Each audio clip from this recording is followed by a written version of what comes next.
जशी गारपीट आहे, ढगांच्या गडगडाटासह पाऊस होणं, विजा चमकणं, हे सुद्धा मान्सूनच्या काळात शक्यतो होत नाही. याचं कारण असं आहे, आपण जर चक्रीवादळाबद्दल आधी बोलूयात. चक्रीवादळासाठी ज्या दोन परिस्थिती खरं तर आणखीन काही घटक लागतात. एक घटक आपण बघितला तापमानाचा.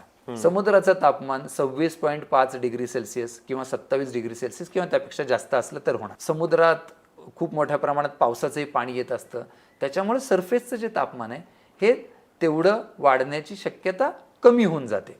एक दुसरा आणखीन महत्वाचा घटक तो म्हणजे मान्सूनचे वारे हे हॉरिझॉन्टल आहेत, आडवे वाहतात.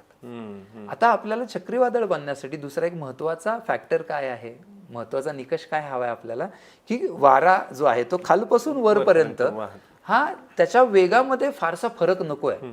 कारण नाही तर मग तुमचं ते चक्रीवादळ तयार होण्याची जी स्थिती आहे तीच तुम्हाला पूरक बनत नाही. आणि मान्सूनमध्ये तर आडवा वारा वाहतोय, त्यामुळे त्याचं खाली हे जास्त आहे, कधी इकडून वाहतोय कधी तिकडून होतोय. हे जे काय म्हणतात त्याला विंड शियर असं म्हणतात. वाऱ्याच्या वेगवेगळ्या उंचीवर असणारा वेगातला जो फरक आहे तो विंड शियर जास्त असतो. त्याच्यामुळं मग तुम्हाला या काळात चक्रीवादळ बनत नाही.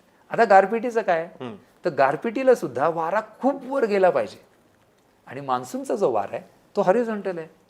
त्याच्यामुळं आणि मान्सून आला पाऊस पडतोय म्हटल्यावर मग तुमची जमीन जी आहे ही तापणं कमी होऊन जाते, पाऊस पडलेला असतो त्यामुळे तिचं टेम्परेचर कमी होतं. त्यामुळे जे काय वर जाणारं वारं आहे की जे गार बनण्यासाठी अतिशय आवश्यक आहे ते परिस्थिती त्यावेळेस नसते. म्हणून मग तो जो काही वारा वर जाणार आहे तो फार वर जात नाही आणि वर गेला नाही तर तुमची गार कशी बनणार.